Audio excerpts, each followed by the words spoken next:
देखने से पहले दोस्तों चैनल को सब्सक्राइब कर लें और बेल आइकन को प्रेस करना न भूलें। नमस्कार दोस्तों, लेट्स लर्न इकोनॉमिक्स में आपका स्वागत है। तो आज हम लोग जानेंगे जो एक नई टॉपिक हमारा जो है रिलेटेड एग्रीगेट्स। ठीक है, रिलेटेड संबंधित समाहार। इसमें हम जानेंगे क्या ये कैसे काम करता है, इसमें क्या क्या तत्व हैं, नई नई चीज़ें, ये सब हम सारे चीज़ों को डिटेल में समझने की कोशिश करेंगे। दोस्तों यहाँ पर देखेंगे, एक हमने यहाँ पर सारणी बनाया हुआ है, और ये सारणी क्या है कि इसमें क्या है कि साधन लागत पर शुद्ध घरेलू उत्पाद जो होता है, साधन लागत पर जो एनडीपी होता है, नेशनल डोमेस्टिक प्रोडक्ट, और फैक्टर कॉस्ट पे जो होता है, ठीक है, उस पर किस तरह का जो है उसको डिवाइड करते हैं निजी और सरकारी में। फिर सरकारी का क्या क्या पार्ट होते हैं, है ना। सरकारी के साथ साथ फिर हम देखेंगे कि निजी में जो है किस तरह से 3 तरह का भाग होता है, और उसमें फिर किस तरह से वो निजी आय में कन्वर्ट होता है। निजी आय, फिर निजी आय से हम निकालना चाहेंगे कि निजी आय अगर है तो व्यक्ति आय निकालेंगे। व्यक्ति आय निकालने के बाद हम उसका व्यक्ति प्रयोज्य आय क्या होता है, इसको इंग्लिश में हम लोग बोलते हैं जैसे पर्सनल डिस्पोजेबल इनकम। ठीक है, जो हमारे पास लास्ट में जो आता है, जिसको हम लोग सेविंग और इन्वेस्टमेंट में खर्च करते हैं, या तो सेविंग और आप ये कर सकते हैं कंजप्शन में खर्च करते हैं। तो हम लोग यहाँ पर सीखेंगे दोस्तों बारी बारी से कैसे ये होता है, क्योंकि ये आपका सब चैप्टर 2 का ये लास्ट चैप्टर है, लास्ट ये टॉपिक है। तो आप इसको पूरी तरह से समझने की कोशिश कीजिए हमारे साथ, ताकि जो है आपको ये लॉन्ग टर्म में जो है ये चीज़ें आप भूलें नहीं। तो लीजिए चलिए दोस्तों, आज शुरू करते हैं हम लोग रिलेटेड एग्रीगेट्स में। दोस्तों यहाँ पर क्या है, यहाँ पर देखिए कि हम लोग साधन लागत पर शुद्ध घरेलू उत्पाद। साधन लागत पर शुद्ध घरेलू उत्पाद का मतलब ये हुआ कि जैसे हमने बताया था कि नेशनल डोमेस्टिक प्रोडक्ट जो होता है, मतलब एक देश के अंदर में जो है फैक्टर कॉस्ट पर लें घरेलू उत्पाद जो होता है साधन लागत पर, ठीक है। तो शुद्ध हमारे देश में जो घरेलू उत्पाद होता है, उत्पादन मतलब क्या हो गया, वस्तु और सेवा का जो मूल्य होता है, अंतिम वस्तु और सेवा का जो मूल्य होता है साधन लागत पर यहाँ पर क्या है दोस्तों, फैक्टर कॉस्ट में क्यों इसमें शुद्ध घरेलू उत्पाद इसीलिए लिखे हैं, शुद्ध में क्यों हम लोग करते हैं, क्योंकि इसमें मूल्यह्रास वगैरह जो है इस चीज़ों को हम लोग माइनस कर देते हैं, जिसके वजह से ये हो जाता है शुद्ध घरेलू उत्पाद हो जाता है। जैसे हम लोग पिछले टॉपिक में देखे थे, अगर आपको कोई डाउट हो तो दोस्तों पिछले क्लास को आप रेफर कर सकते हैं। तो यहाँ पर क्या है कि 2 चीज़ें बन रहा है साधन लागत पर जो एनडीपीएफसी है।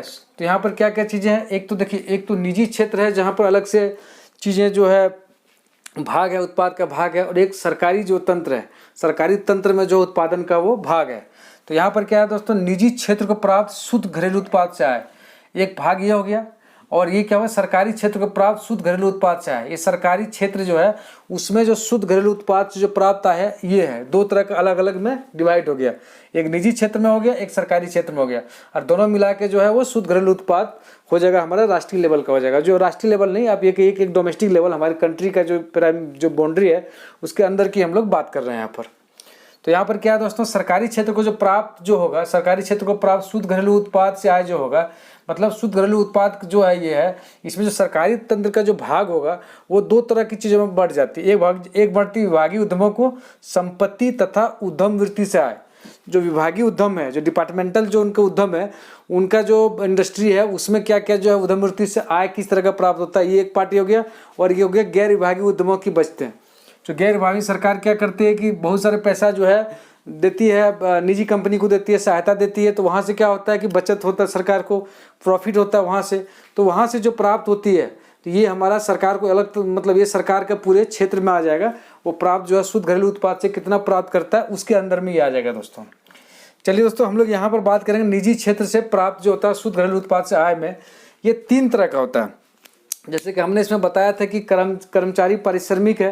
कर्मचारी पारिश्रमिक मतलब जो, अगर साधन आय का हम लोग जब बात करेंगे, फैक्टर कॉस्ट का बात करेंगे, तो फैक्टर कॉस्ट में एक बताए थे आपको कि अगर उसमें क्या है कि अगर हम लोग मार्केट प्राइस जो होता है वो अलग होता है, फैक्टर कॉस्ट उसमें अलग होता है। मार्केट प्राइस में क्या होता है, उसमें अप्रत्यक्ष कर को हम लोग जोड़ देते हैं, ठीक है, बल्कि जबकि फैक्टर कॉस्ट में जो है उसमें हम लोग अप्रत्यक्ष कर को नहीं जोड़ते हैं। तो यहाँ पर दोस्तों क्या है कि कर्मचारी पारिश्रमिक ये हो गया कि जो लेबर जो हमारा जो लगा हुआ है, जो हमें जो उसका लिए मूल्य मिल रहा है, लेबर कॉस्ट, उसको हम लोग क्या बोलेंगे, पारिश्रमिक। जो आदमी उसमें काम कर रहा है उस इंडस्ट्री में, ठीक है।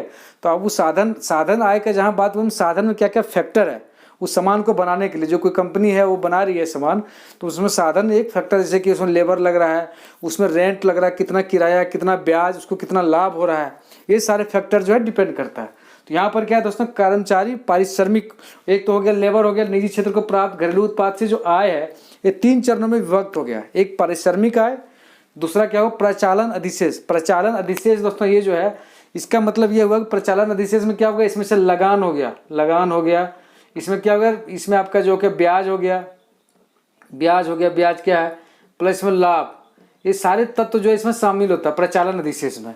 फिर हम लोग दोस्तों मिश्रित आय।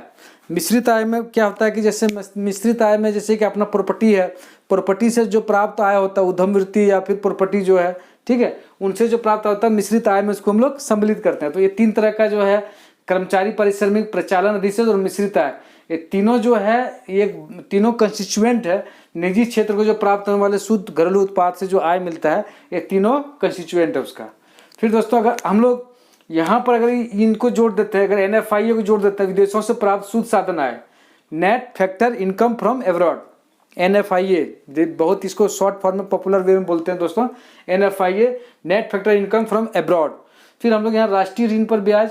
राष्ट्रीय ऋण पर ब्याज का मतलब ये हुआ कि कोई कंपनी है, अगर वो पैसा सरकार को अगर वो देती है, मतलब जैसे इंटरेस्ट पे देती है, तो उस इंटरेस्ट को भी हम लोग यहाँ पर सम्मिलित करते हैं, है ना। तो राष्ट्रीय ऋण पर जो ब्याज है इसको सम्मिलित करते हैं, प्लस चालू हस्तांतरण। दोस्तों निजी आय में क्या होता है, चालू हस्तांतरण, जैसे कि कहीं से अगर वो रेस्ट ऑफ द वर्ल्ड, बाहर के कंट्री से अगर उसको सरकार जो अगर निजी कंपनी पैसा कमा रही है या फिर सरकार उसको पैसा दे रही है, हस्तांतरण कर रही है, तो यहाँ पर क्या है कि हम लोग जो है इसको हम लोग जोड़ेंगे निजी आय में। तो अगर हम लोग ये जो भाग है निजी क्षेत्र को प्राप्त शुद्ध घरेलू उत्पाद से जो आय है, इसमें अगर हम लोग NFIA विदेशों से प्राप्त शुद्ध साधन आय, राष्ट्रीय ऋण पर ब्याज, ये और चालू हस्तांतरण, चालू हस्तांतरण में दोनों चीजें होते हैं दोस्तों, एक सरकार के द्वारा भी होता है, एक विदेशों से प्राप्त जो हस्तांतरण होता है। तो इनको अगर हम लोग जोड़ेंगे तो ये हमारा निजी आय निकल जाएगा, निजी आय निकल जाएगा, ठीक है। अब निजी आय क्या है, निजी आय में अगर हम लोग क्या क्या, निजी आय में निगम कर, निगम कर क्या होता है दोस्तों, कॉर्पोरेट टैक्स। अगर हम लोग निजी आय में कॉर्पोरेट टैक्स और अवितरित लाभ, ये दोनों को हटा दें, तो फिर क्या निकलेगा, व्यक्तिगत आय निकलेगा।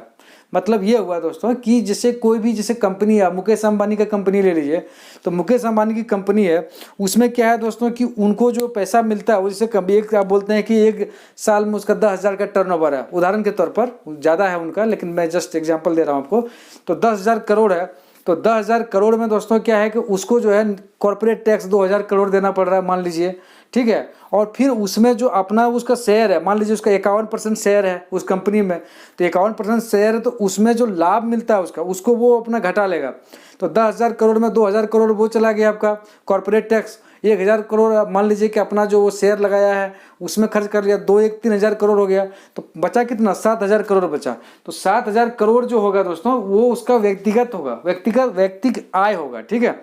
तो वहाँ पर क्या है कि व्यक्तिगत आय को हम लोग यहाँ पर जो निकालते हैं, यहाँ पर निजी जो आय है, निजी आय क्या हो गया, एक समग्र आय हो गया। निजी आय में क्या हो गया कि सारी चीज़ें जो है समाहित हो गया, बड़ा टर्म हो गया, बहुत सारे से कंपनी है, सब कंपनी का जो है कितना उसका जो है NFIA क्या है, राष्ट्रीय ऋण पर ब्याज क्या है, चालू हस्तांतरण क्या है, प्लस क्या है कि जो निजी क्षेत्र को प्राप्त जो शुद्ध घरेलू उत्पाद से जो आय प्राप्त होता है उसको हम लोग जोड़ते हैं, ठीक है। तो यहाँ पर क्या है कि दोस्तों निजी आय को निगम कर से इसको हटा देते हैं, और अवितरित लाभ जो है, ठीक है, अनडिस्ट्रीब्यूटेड जो डिविडेंड है, प्रॉफिट है, इसको अगर हम लोग इसको घटा देंगे तो यहाँ का निकलेगा व्यक्तिगत आय निकलेगा, ठीक है, व्यक्तिगत आय निकलेगा, सॉरी यहाँ व्यक्तिगत आय निकलेगा, व्यक्तिगत आय निकलेगा, ठीक है। व्यक्तिगत आय मतलब हो गया पर्सनल इनकम हो गया। अब दोस्तों पर्सनल इनकम तो हमारे पास हो गया, ठीक है। अब उस पर्सनल इनकम में और पैसा कहाँ जाएगा और क्या करना पड़ेगा, उसमें क्या है कि हमको टैक्स देना पड़ेगा सरकार को। अगर हमारा इनकम अगर 10,000 करोड़ 7,000 करोड़ है, तो 7,000 करोड़ में सरकार को भी हमारा जो है डायरेक्ट टैक्स जो हम लोग प्रत्यक्ष कर देते हैं वो सरकार को हमें देना पड़ेगा। फिर हम लोग प्रत्यक्ष कर में माइनस करेंगे, फिर बहुत सारी चीज़ें जो लाइबिलिटीज़ है, जो गवर्नमेंट से हम लोग लिए हैं तो उसको भी चुकाना पड़ेगा उसमें, ठीक है। कुछ लोन है, कुछ चीज़ें जो है उनको, अन्य प्राप्तियाँ को भी जो है सरकारी, अगर हमारे पास लाइबिलिटीज़ है तो उसको हम लोग घटाना पड़ेगा। तो व्यक्तिगत आय से जब ये चीज़ों को हम लोग घटाएंगे प्रत्यक्ष कर और सरकार द्वारा या फिर किसी जहाँ से हम लोग लिए हैं अन्य प्राप्तियाँ, इनको माइनस करेंगे, तो व्यक्तिगत प्रयोज्य आय निकल जाएगा, पर्सनल जो डिस्पोजेबल इनकम आ जाएगा। तो पर्सनल डिस्पोजेबल इनकम जो हो गया दोस्तों, यही इनकम है जिसको हम लोग अपने ढंग से उपयोग कर सकते हैं। जैसे कि हम लोग गृहस्थ उपभोग में करेंगे खर्च, और गृहस्थ बचते में खर्च करेंगे। गृहस्थ मतलब या तो आप कंजप्शन में खर्च कीजिए उसको, या तो आप उसको सेविंग कर लीजिए, इन्वेस्टमेंट कीजिए। तो इस तरह से जो है हमारा एक मतलब हमने एक कोशिश किया कि चार्ट के द्वारा समझाने का कि किस तरह से इनका फ्लो है, ठीक है। तो हम मुझे उम्मीद है कि आप ये चीज़ समझ गए होंगे। फिर हम इसके बाद जो है दोस्तों हम समझने की कोशिश करेंगे इनका जो है किस तरह से अंतर है, अलग अलग क्षेत्रों में अंतर का हम लोग इसमें डिस्कस करेंगे दोस्तों, ठीक है। तो हम लोग यहाँ पर जो है अंतर के विषय में जानेंगे।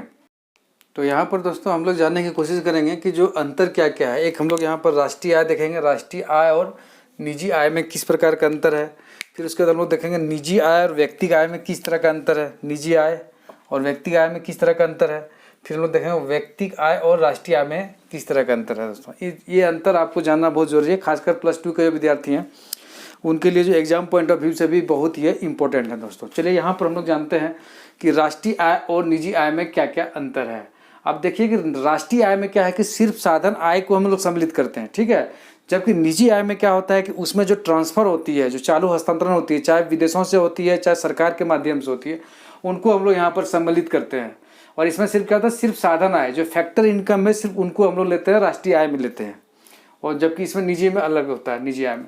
दूसरा है कि निजी प्लस सार्वजनिक। अब राष्ट्रीय आय में देखिए, राष्ट्रीय आय में क्या कि दोनों चीज़ें होती है। राष्ट्रीय आय में क्या होता है, निजी क्षेत्र से कितना उत्पाद हुआ प्लस सार्वजनिक क्षेत्र से कितना उत्पाद हुआ, दोनों को सम्मिलित करते हैं यहाँ पर। जबकि आप यहाँ पर जब देखेंगे, यहाँ पर आप देखेंगे क्या क्या सिर्फ जो है निजी उद्यमों, यहाँ पर क्या है देखिए, निजी उद्यमों तथा परिवार, जो परिवार है तथा निजी उद्यमों के बीच में जो है उन चीज़ों को ही हम लोग निजी आय में सम्मिलित करते हैं, ठीक है। फिर आप यहाँ पर देखिए सामान्य निवासियों, हम लोग ऑलरेडी डिफिनेशन में पढ़े थे कि राष्ट्रीय आय जो होता है वो सामान्य निवासियों द्वारा जो उत्पादन होता है, जो घरेलू जो हमारे अंदर देश के अंदर में होता है प्लस हमारे देश के जो बाहर में होता है, ठीक है, जो निवासी रहते हैं उनके द्वारा जो प्राप्त आय होता है, साधन आया होता है, उनको हम लोग इसमें सम्मिलित करते हैं। हम लोग ऑलरेडी पढ़े थे NFIA कैसे होता है, कैसे निकालते हैं। जबकि आप यहाँ पर देखेंगे सभी शर्तों से प्राप्त जो होता है निजी में क्या, सभी शर्तों का मतलब ये हुआ कि जो अपना जो निजी जो काम कर रहा है वो तो है ही, प्लस क्या सभी शर्तों से बाहर में जैसे काम कर रहा है तो वहाँ से कुछ हस्तांतरण हो रहा है सरकार द्वारा जो बताए थे, या फिर आप विदेशों से प्राप्त हस्तांतरण है उनको भी इसमें जो है सम्मिलित करते हैं। इसलिए सभी शर्तों से प्राप्त निजी होता है, इसमें क्या होता है समान निवासियों द्वारा सिर्फ होता है, ठीक है। आप देखिए यहाँ पर राष्ट्रीय ऋण पर ब्याज, राष्ट्रीय ऋण पर ब्याज इसमें जो है शामिल नहीं किया जाता है। जो राष्ट्रीय आय होता है उसमें राष्ट्रीय ऋण पर जो ब्याज हम लोग जो मिलता है उसको हम लोग इसमें सम्मिलित नहीं करते हैं। जबकि इसमें क्या होता है ब्याज सम्मिलित करते हैं। अगर प्राइवेट जो है निजी आय में क्या होता है कि अगर वो सरकार को अगर पैसा दे रहा है तो उसमें जो ब्याज उसको मिलेगा उसको वो सम्मिलित करता है अपना आय में। फिर हम लोग यहाँ पर देखेंगे कि NDFC प्लस NFIA जो होता है राष्ट्रीय आय होता है। ऑलरेडी जो हम लोग बताया शुद्ध घरेलू उत्पाद जो होता है साधन आय पर, और प्लस क्या होता है विदेशों से प्राप्त शुद्ध साधन आय जो होता है, इन दोनों को मिला देंगे तो हमारा क्या निकलेगा, राष्ट्रीय आय निकलेगा।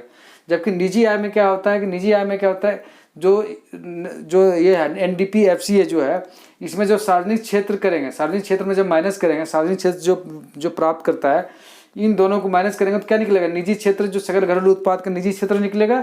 और निजी क्षेत्र निकलने के बाद क्या है कि इसमें सभी चालू हस्तांतरण जोड़ेंगे, फिर NFIA जोड़ेंगे विदेशों से प्राप्त शुद्ध साधन आय, फिर राष्ट्रीय ऋण पर जो ब्याज अगर जोड़ेंगे, इनको जोड़ेंगे तो हमारा जो है क्या निजी आय हमें निकलेगा। जबकि इसमें क्या है कि NDFC प्लस NFIA जो है इनको जोड़ेंगे तो हमारा जो है वो निकलेगा, हमारा राष्ट्रीय आय निकलेगा दोस्तों।